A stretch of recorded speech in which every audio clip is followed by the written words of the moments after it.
Some women arrive at new beginnings with trunks full of fine things. Elizabeth Layla arrived with a battered suitcase, a teaching certificate, and 57 cents. All that remained after her husband's debts devoured everything, including him. But she also arrived with something money couldn't buy: the stubborn belief that Christmas Eve might still hold miracles. The snow fell softly on the empty Wyoming platform. December 24th, 1883, 6:14 by the station clock. She pulled the telegram from her pocket, the paper soft from anxious reading. Teaching position, room and board. Start Christmas Day, Collins Ranch. The pale band on her ring finger caught the lamplight. She'd sold her wedding ring 3 weeks ago in Cheyenne. 4 months married, 3 months widowed. And now this, standing in the gathering darkness with nowhere else to go. "Miss Layla?" She turned. A man stood beside a wagon, snow gathering on his hat brim. Tall, maybe 40, with a weathered face and eyes that were kind but guarded. He carried himself like someone accustomed to hard work and careful words. "I'm Brian." He offered no surname, no formality. "I wrote about the tutoring position." Elizabeth nodded, grateful he didn't comment on her threadbare coat or the way her hands trembled from more than cold. He lifted her small trunk into the wagon as if it weighed nothing. "Storm's been building all day. Weather out here has its own mind." "I'm accustomed to weather turning against me, Mr. Just Brian." He helped her onto the wagon seat with steady hands. "And weather turns with folks out here, if they let it." They rode in silence through deepening snow. Elizabeth noticed contradictions everywhere. His wagon was plain but expertly crafted, his coat worn but quality wool.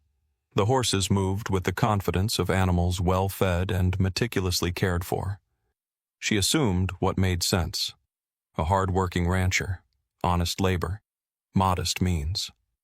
The darkness hid the vast acreage stretching for miles in every direction, all bearing the Collins brand. Hidden, too, were the railroad shares, the mining investments, the fortune Brian Collins had spent years concealing from the world. "Ranch is another 20 minutes," Brian said quietly. "You'll meet Hannah tonight, my niece." "How old is she?" 7. Lost her parents 6 months back. His voice carried weight that stopped further questions. Elizabeth understood grief. She'd worn it like a burial shroud since the day they'd lowered an empty man into frozen ground and left her standing there with his debts. The ranch appeared through the snow like something conjured from a storybook. Main house, barn, guest cabin.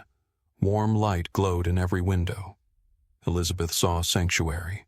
She didn't see the quality of the construction. Didn't recognize the Collins name from newspaper articles about cattle empires and railroad fortunes. Didn't notice the telltale signs of wealth hidden in plain sight. "The cabin's yours," Brian said, gesturing toward a small structure near the main house. "Figured you'd want your own space." Elizabeth climbed down from the wagon, her legs unsteady. The Wyoming wind didn't care about her yesterdays. Only what she'd do come morning. That was fine. Yesterday had nearly killed her.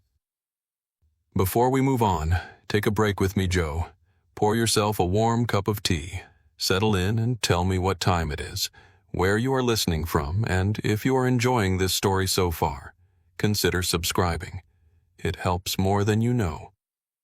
The main house felt enormous despite the fire crackling in the hearth. Warmth couldn't quite reach the corners. Wind rattled the windows like something trying to get in. Elizabeth stood in the parlor, still wearing her coat. Brian had gone to fetch Hannah. A small face appeared at the top of the stairs. Pale skin, huge dark eyes, tangled brown hair. The child watched Elizabeth with the wariness of a wild creature deciding whether to bolt or bite.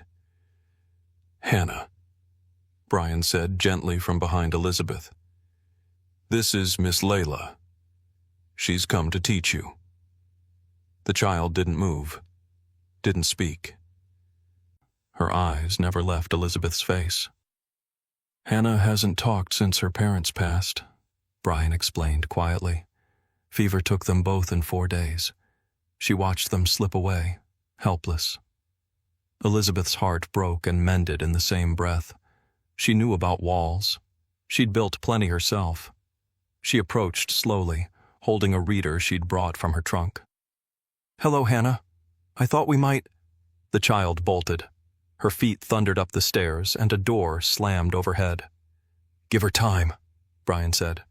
"She's been hurt enough. Can't push healing." Elizabeth lowered the book. "No. You can't rope what runs from you. You wait for it to come curious." Something shifted in Brian's expression. Surprise, maybe. Or recognition. "The position's yours if you want it," he said. "Room in the guest cabin. Meals with us. Modest wages.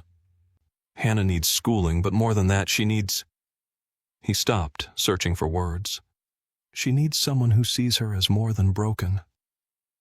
Elizabeth thought of the 57 cents in her pocket, thought of the dozen telegraph stations she'd visited across Wyoming, desperate for any work that didn't require references or questions.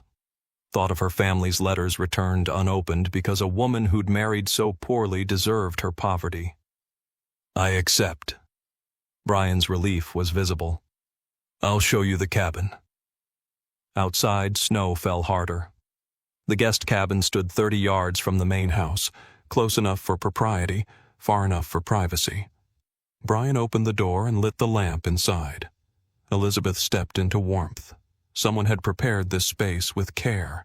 A quilt on the bed, firewood stacked neatly, books on the small shelf, a basin and pitcher, even a vase of dried wildflowers on the table. "I'll leave you to settle," Brian said from the doorway. "Breakfast is at 7. Hannah wakes early." "Mr. Collins?" "Brian." "Brian." She met his eyes. "Thank you for taking a chance on someone with nothing to offer, but—" "You're offering Hannah a chance at healing," he interrupted gently. "That's everything." He left before she could respond. Elizabeth stood alone in the lamplight, listening to the wind howl outside and the fire crackle inside. She thought about the man who'd hidden his surname, the silent child upstairs, the contradictions she couldn't quite name. She didn't know she'd just stepped into the greatest secret in Wyoming. She didn't know the modest rancher was a hidden millionaire. And she certainly didn't know that by next Christmas Eve, she'd be standing in this very cabin, no longer alone, no longer poor, no longer afraid, with a family formed not from necessity but from love freely chosen. But tonight, she only knew this. She had shelter. She had work. And for the first time in months, she had hope. The silent child and the strange warmth of the ranch. Elizabeth woke before dawn to the sound of absolute silence. No city noises, no distant trains, just wind and the creak of timber settling in the cold. She dressed quickly, her breath fogging in the cabin's chill, and built up the fire from embers that shouldn't have lasted through the night. But they had, as if someone had banked them with expert care. She noticed other things in the morning light. The quilt on her bed wasn't homespun. The stitching was too fine, the fabric too expensive. The books on the shelf included first editions. The basin and pitcher were porcelain, not tin. Too much for a struggling rancher. A voice whispered in her mind. Elizabeth silenced it. She was alive, employed, and warm. That was enough. Breakfast was waiting when she entered the main house. Fresh bread, butter, eggs, coffee so rich it smelled like luxury. Brian sat at the head of the table, already dressed for ranch work. Hannah's chair stood empty. "She won't come down while you're here," Brian said quietly. "It's not personal. Everything's personal to a grieving child." Elizabeth poured coffee, noting the quality of the china. "May I take a plate to her?" "You can try." Elizabeth climbed the stairs with a tray. She knocked softly on Hannah's door. "I brought breakfast. I'll leave it here if you'd like." Silence. "I lost someone too," Elizabeth said to the closed door. "I know how loud silence can be." She left the tray and descended. Dinner that evening was excruciating. Hannah appeared like a ghost, ate 3 bites, and vanished again. Brian's attempts at conversation died in the heavy air. Elizabeth watched the firelight play across his face and saw the loneliness there, deep as her own. "She used to talk all the time," he said suddenly, sang while she did chores, asked 1,000 questions. "She will again." Elizabeth didn't know if she believed it, but she said it anyway. Brian's eyes met hers. "You sound certain." "I have to be. It's all I have left." Something unspoken passed between them. Recognition, perhaps. 2 people trying to stitch broken things back together with nothing but stubborn hope. The next morning, Elizabeth woke to an empty cabin and instinct pulling her toward the barn. She found Hannah there, arms wrapped around a chestnut mare's neck, face buried in the animal's mane. The child was crying silently, her small body shaking. Elizabeth approached slowly. She didn't speak. Instead, she pulled a worn reader from her pocket and sat on a hay bale. She began reading aloud, a story about a girl who befriended wild horses. Hannah didn't bolt. She didn't speak either, but she turned her head slightly, just enough to listen.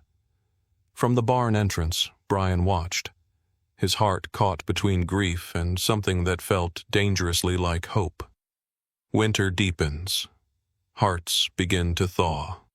Elizabeth moved her lessons to the barn.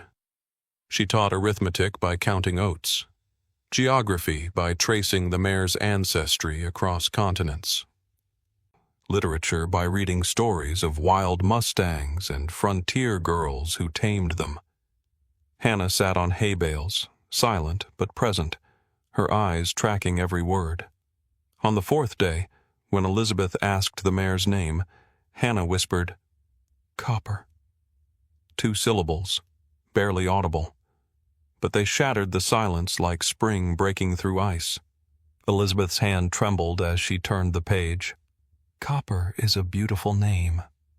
Hannah's lips curved, not quite a smile, but close enough to matter. Evenings became ritual. After dinner, the 3 of them gathered by the fire. Brian would sit in his chair, pretending to review ledgers while listening to Elizabeth guide Hannah through readers. Sometimes he'd help, his deep voice steady when Hannah stumbled over words. Elizabeth noticed everything. How Brian always ensured the firewood bin was full before she woke. How new books appeared on her cabin shelf. Novels she'd mentioned loving once in passing conversation. How meals grew more elaborate, as if someone was trying to nourish more than just bodies. "You don't have to do all this," she said one evening, watching him add wood to the fire. "Do what?" "Take care of everything. I'm not helpless." Brian's eyes met hers. "I know you're not, but maybe someone should have taken care of you before now." The words settled between them like snow on warm ground, soft, unexpected, melting into something neither could name. A blizzard hit in mid-January, trapping them inside for 3 days. The world disappeared behind walls of white. But inside, something bloomed. They played card games at the kitchen table. Elizabeth taught Hannah to braid yarn. Brian told stories about the ranch's history, carefully edited versions that mentioned land, but never money. On the 2nd evening, while Elizabeth read by lamplight, Hannah climbed into her lap without warning. The child's weight was slight but anchoring. Elizabeth's arms closed around her instinctively. Across the room, Brian's breath caught. Hannah fell asleep there, her fingers curled in Elizabeth's sleeve. Brian lifted the child gently, carrying her upstairs. When he returned, he found Elizabeth still sitting in the chair, tears streaming down her face. "She let me hold her," Elizabeth whispered. She trusts you. Brian's voice was rough. We both do. The next morning, Elizabeth woke to find fresh tracks in the snow. Brian checking the livestock before dawn. Through her cabin window, she watched him work, strong and steady against the white landscape. For the first time since Daniel's funeral, she felt something besides grief. She felt home. Inside the main house, Hannah stood at the window, a genuine smile lighting her face as she watched Copper prance through the snow. Brian saw it from the doorway. That smile, the first real one in 6 months. He looked at Elizabeth in the cabin, then at Hannah, smiling, and felt gratitude so fierce it ached. Elizabeth woke each morning with the strange sensation of inhabiting someone else's life. Hannah spoke now, small, careful sentences always directed at her. Miss Layla, will you read the horse story again? Miss Layla, look what I drew. Each word felt like a gift Elizabeth didn't deserve. She was poor, discarded, a woman whose own family had returned her letters unopened. Yet here she sat each evening by a fire that never seemed to lack wood, drinking coffee that tasted expensive, teaching a child who was beginning to bloom like winter thaw. It didn't make sense. You're quiet tonight, Brian said one evening after Hannah had gone to bed. They sat in the parlor, lamplight casting soft shadows. Elizabeth had grown comfortable in these moments. Too comfortable. That was the problem. I'm trying to understand how I fit here, she admitted. What do you mean? This, she gestured around them. The warmth, the plenty, Hannah healing, you being... She searched for words.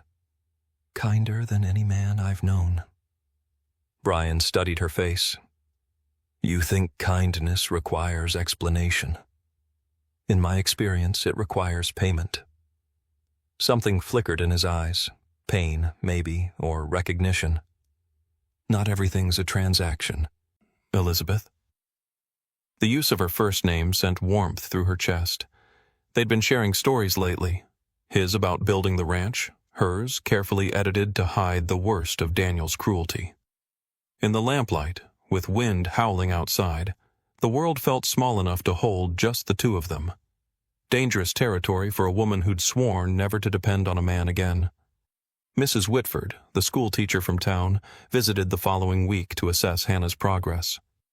Remarkable improvement, she said, watching Hannah read aloud. She turned to Elizabeth with knowing eyes. Of course, Mr. Collins is known for his generosity. He's given this community so much. Elizabeth blinked. I'm sorry? The new schoolhouse. The church repairs. Why, half the widows in town receive... Mrs. Whitford stopped abruptly, as if catching herself. Well, he's a good man. After she left, Elizabeth walked through the house with new eyes. The china wasn't just fine, it was imported. The books weren't just numerous, they were rare editions. Through the window, she glimpsed saddles in the barn that cost more than most men earned in a year. Who are you, Brian Collins? She pushed the thought away. She was warm, employed, watching a child heal. Questions were luxuries she couldn't afford. But at night, lying in her too comfortable bed beneath her too fine quilt, doubt whispered in the darkness. You don't belong here. You never did. And when he discovers you're not worth his charity, this borrowed life will disappear like morning frost. The secret hidden in plain sight. 3 weeks into winter, Brian asked Elizabeth to accompany him to town for supplies. Hannah could use books, he said. You'd know better than me what she needs. Elizabeth agreed, grateful for the excuse. Hannah had begun whispering single words, yes, no, please, and Elizabeth wanted to celebrate with new readers. The ride to town was easy, comfortable. They'd fallen into a rhythm, the three of them. Something that felt dangerously like family. The first sign came at the general store. Mr. Collins. The shopkeeper nearly tripped, rushing forward. An honor, sir. How can we serve you today? An honor. Elizabeth watched the man's deference, confused. Brian ordered supplies with quiet authority while the shopkeeper scribbled notes like he was recording scripture. "Put it on my account, Morrison." "Of course, Mr. Collins. Should I have it delivered to the main ranch, or—" "Main ranch is fine." Main ranch? Elizabeth's stomach tightened, as if there were others. Outside, people tipped their hats with visible respect. Women smiled nervously. A man crossing the street actually stepped aside to let Brian pass first. "You're well known here," Elizabeth said carefully. "Small town, everyone knows everyone." But his jaw was tight. Then the banker appeared. "Mr. Collins, excellent timing. I wanted to discuss your investment accounts. The railroad dividends came through handsomely this quarter, and the mining shares—" "Not now, Henderson." Brian's voice was steel. Of course. But when you have a moment, we should review your holdings across the 3 properties." "I said not now." The banker retreated, apologetic. Elizabeth's hands had gone cold. Investment accounts, railroad dividends, 3 properties. That evening, while Brian tended the horses and Hannah slept, Elizabeth's curiosity became unbearable. She told herself she was looking for writing paper in the study. Told herself she wasn't snooping. But when she saw the documents spread across the desk, legal papers, bank statements, property deeds, she couldn't look away. Collins Holdings, primary ranch, 12,000 acres. Secondary properties, Laramie, 8,000 acres. Cheyenne, 6,000 acres. Railroad shares, Union Pacific, 400 shares. Mining operations, Silver Creek Mine, majority stakeholder. Investment accounts, $847,000. The room tilted. Brian Collins wasn't a struggling rancher. He was one of the wealthiest men in Wyoming territory. Everything crashed back: her husband's debts, the humiliation, wealthy men who'd offered her help that came with conditions, the way people looked at poor women, like charity cases, like burdens. Every kindness Brian had shown her suddenly looked like pity. The prepared cabin, the fine china, the expensive books. He was being charitable, just another rich man helping the pathetic widow. "Elizabeth?" She spun. Hannah stood in the doorway, eyes wide with confusion. Elizabeth's hands shook as she dropped the papers. Her vision blurred with tears she refused to let fall. She'd been a fool. Again. Shattered trust, shattered hearts. Elizabeth found Brian in the barn at dusk, mending a bridle with hands that had never known a day of true poverty. "Collins Railroad shares," she said, her voice shaking. "Mining investments, 3 ranches. The banker called you one of the wealthiest men in Wyoming." Brian's hands stilled. He didn't look up. "Were you ever going to tell me?" The words came out broken. "Or was I just another charity case? The poor widow you could save with your hidden fortune?" "It's not like that." "Then what is it like?" Elizabeth stepped closer, fury and humiliation warring in her chest. "I lived in your carefully prepared cabin, ate meals you paid for, taught your niece while you played modest rancher. You let me think we were equals." "We are equals." Brian finally met her eyes. "That's why I didn't tell you." "Don't." Her voice cracked. "Don't pretend this was about protecting me. You were protecting yourself. From what? That I might want your money?" "Yes." The word came out raw. "I've been hunted by women who saw dollar signs instead of a man. I've watched friendship turn to calculation the moment they learned my name. I wanted—" He stopped, searching for words that wouldn't come. "I wanted someone to see me first." "So you built a lie." "I built a chance." Brian's composure finally fractured. "A chance for something real. Elizabeth, please. You let me accept charity." Tears burned down her face. "You let me feel grateful for scraps when you could have—" She couldn't finish. The humiliation choked her. "I never saw you as charity. I saw you as—" "What? Your project? Your good deed?" From the barn entrance, a small gasp shattered the air. Hannah stood frozen, her face white, her newly found voice dying in her throat. She turned and ran. "Hannah!" Brian started after her, but Elizabeth's words stopped him cold. "I'll stay until the spring term ends." Her voice was dead now, empty. "For her sake. Then I'm gone." "Elizabeth, don't." She backed away. "I trusted you." "That was my mistake."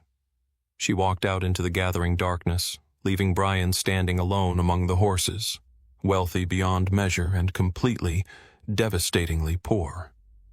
That night, the ranch became a mausoleum. Hannah retreated into silence, so complete it felt like death. Elizabeth packed and unpacked her trunk with shaking hands. Brian worked until exhaustion took him, but sleep brought no peace. They had built something fragile and beautiful, and in one terrible moment, it shattered beyond recognition. Winter of silence and regret. The ranch became a house of ghosts. Hannah stopped speaking the day after the confrontation. She picked at her meals, her face pale and withdrawn. Elizabeth watched the light drain from the child's eyes and felt something inside her shatter all over again. Each night, Elizabeth packed her trunk. Each morning, she unpacked it. She told herself she was staying for Hannah, told herself she'd leave once spring term ended, told herself the ache in her chest had nothing to do with the way Brian's chair sat empty at breakfast or the sound of his boots on the porch long after midnight. But she was lying. To herself most of all. Brian threw himself into work with mechanical precision. He mended fences that didn't need mending, rode fence lines in weather that would have kept sensible men indoors, returned each evening covered in ice and exhaustion, his eyes hollow. Elizabeth watched him from the cabin window and saw her own grief mirrored back. Two people drowning in silence, too proud or too wounded to reach for each other. Hannah drifted between them like smoke, her presence a constant accusation. "Look what you've done. Look what you've broken." The drawings appeared on Elizabeth's pillow like prayers. The first showed Elizabeth at the schoolroom table, Hannah beside her, both smiling. The second showed them embracing, Hannah's face pressed against Elizabeth's shoulder. The third made Elizabeth's hands shake, Elizabeth in a white dress, Brian beside her in a dark suit. Hannah between them, holding both their hands. A family, whole, unbroken. Elizabeth pressed the drawing to her chest and finally admitted the truth she'd been running from. She wasn't angry at Brian's wealth. She was terrified of needing him, terrified of building a life on someone else's foundation and watching it collapse again, terrified that love, real love, would destroy her if it ended. But what if it didn't end? What if she was destroying it herself by running? That night, she knocked on the main house door. Brian answered, surprise flickering across his exhausted face. Elizabeth's courage failed. "I wanted to check on Hannah." "She's asleep." His voice was careful, distant. "Has been for an hour." They stood in awkward silence, the space between them vast as the Wyoming plains. "Brian, Thunder rumbled in the distance. They both turned toward the sound. Dark clouds rolled across the mountains like an army, blotting out stars. The wind shifted, carrying the smell of snow and something more ominous. "Storm's coming," Brian said quietly. "Big one." Elizabeth shivered, though she wasn't cold. "How big?" "Big enough to change everything." She didn't know if he was talking about the weather anymore. The blizzard and the near-fatal search. The storm hit like a living thing with teeth. Elizabeth woke to wind screaming against the cabin walls and snow so thick the main house had vanished from view. She dressed in layers, her hands shaking as she fought her way toward the barn through waist-deep drifts. Brian was already there, saddling his horse with grim efficiency. "The new foal's missing," he shouted over the wind. "Broke through the fence. I have to—" "You'll die out there!" "So will she if I don't try." He swung into the saddle, his face set. "Keep Hannah inside. If I'm not back by—" The wind swallowed his words as he rode into the white void. Elizabeth stood frozen, watching him disappear. Then something broke open inside her chest, terror so pure it burned away every wall she'd built. "I can't lose him. Not like this. Not before I tell him." She grabbed a rope from the barn, tied one end to the door frame, and plunged into the blizzard. The world became nothing but white chaos. Ice stung her face. Wind tore at her clothes. She followed the rope until it ran out, then pushed forward on instinct alone, screaming Brian's name into the storm. She found his horse first, riderless and wild-eyed. Then she saw him, a dark shape crumpled in the snow 20 yards away. "Brian!" She fought through the drifts, falling, clawing her way forward. He was face down, motionless, snow already covering him like a burial shroud. Elizabeth rolled him over. His skin was gray, his breathing shallow. No, you don't get to leave me. Not now." She hooked her arms under his shoulders and dragged. Every step was agony. Her muscles screamed. The wind fought her for every inch. But she kept moving, hauling his dead weight toward the barn, following her own footprints before the storm erased them. Somehow, she never knew how, she got him inside. She stripped off his frozen clothes, wrapped him in every blanket she could find, and built the fire into a roaring blaze. She lay beside him, pressing her warmth against his ice-cold body, rubbing his hands, his arms, his chest. "Come back to me," she whispered. "Please. I was wrong. About everything." Hours passed. The storm raged. Hannah appeared at the barn door with more blankets, her eyes wide with terror. Finally, Brian's eyelids fluttered. "Elizabeth." His voice was barely audible. She cradled his face in her hands, tears streaming down her cheeks. "I ran from you because I was afraid," she whispered.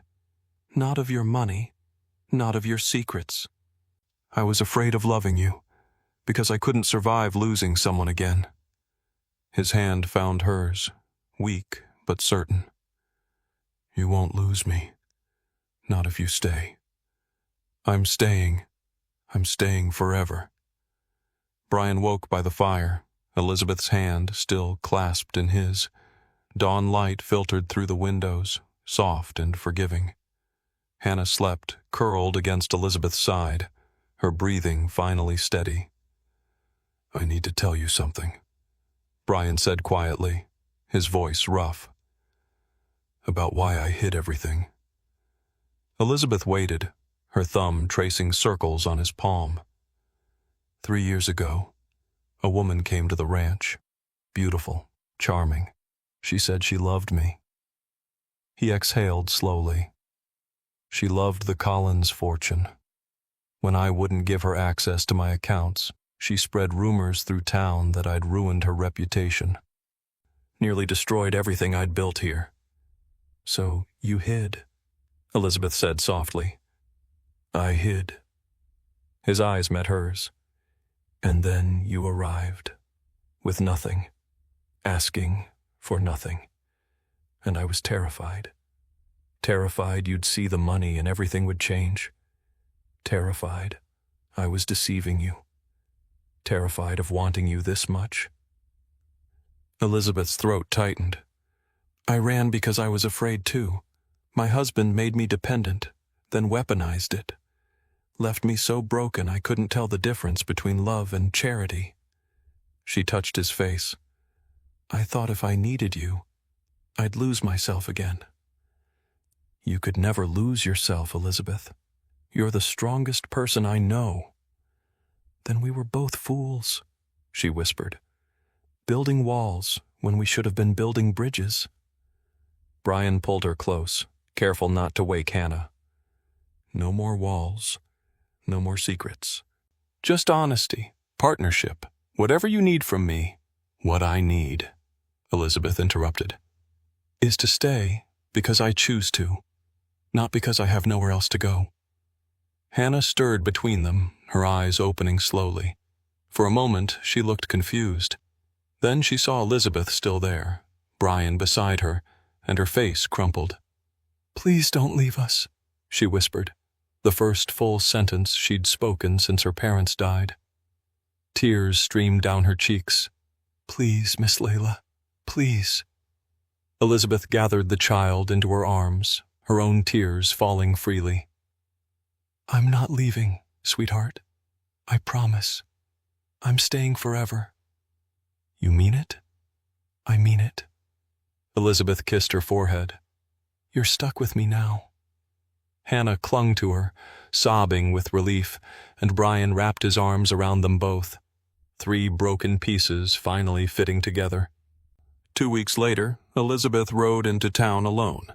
She'd applied for the permanent teaching position at the schoolhouse, a job with her own salary, her own independence.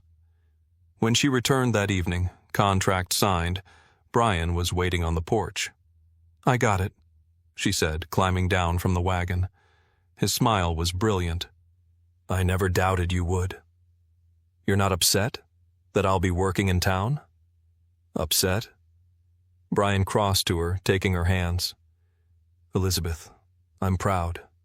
You're doing exactly what you should, choosing your own path." No man had ever said those words to her. No man had ever meant them.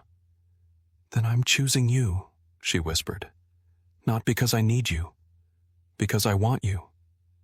Brian kissed her there in the fading light, and for the first time in both their lives, love felt like freedom. The Christmas Eve that changed everything. Spring arrived like forgiveness. The snow melted from the high country, and the creek ran clear and cold through land that had felt frozen forever. Wildflowers pushed through thawed earth. Hannah's laughter returned, tentative at first, then bright and unguarded. Elizabeth had secured her teaching position in town. 3 days a week, she rode into town with her head high and her independence earned. The other days, she taught Hannah at the ranch, watched Brian work the land, and learned what it meant to build a life on your own terms. One morning in late March, Brian saddled 3 horses. "There's something I want to show you both." He led them to the creek where winter's last remnants surrendered to spring. Water rushed over smooth stones. Sunlight filtered through new leaves. Brian dismounted and helped Hannah down. Then he turned to Elizabeth. He didn't kneel in expensive clothes or with prepared speeches.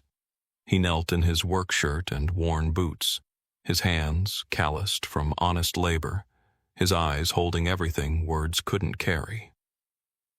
"I'm not offering you a fortune," he said quietly.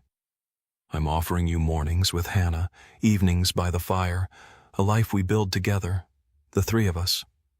Hannah slipped her small hand into Elizabeth's. "I'm offering you a family," Brian continued, "if you'll have us." Elizabeth's vision blurred. "I already chose you, the moment I stayed." "Then make it permanent." He pulled a simple gold band from his pocket. "Marry me. Be Hannah's mother. Be my wife. Not because you need shelter, but because we want to share ours with you." "Yes." The word came easy as breathing. "Yes." They married in April with Hannah standing between them, wearing flowers in her hair. 1 year later, on Christmas Eve, Elizabeth stood by the hearth in the warm ranch house that had become home. Hannah, radiant in red velvet, practiced her letters at the table, tongue caught between her teeth in concentration. She'd been talking for months now, whole paragraphs, endless questions, laughter that filled every corner. Brian sat nearby, watching them both with quiet contentment, one hand resting on the chair arm, the other holding the book he'd stopped pretending to read. Elizabeth's hand drifted to her belly, where new life stirred beneath her dress. Another beginning. Another miracle. Hannah looked up from her slate. "Mama, is this right?" Mama. The word still caught Elizabeth's heart every time. "Perfect. Sweetheart?" Brian's eyes met Elizabeth's across the room. No words needed, just gratitude, just love. Outside, snow began to fall, soft and gentle, covering the world in quiet grace. Christmas Eve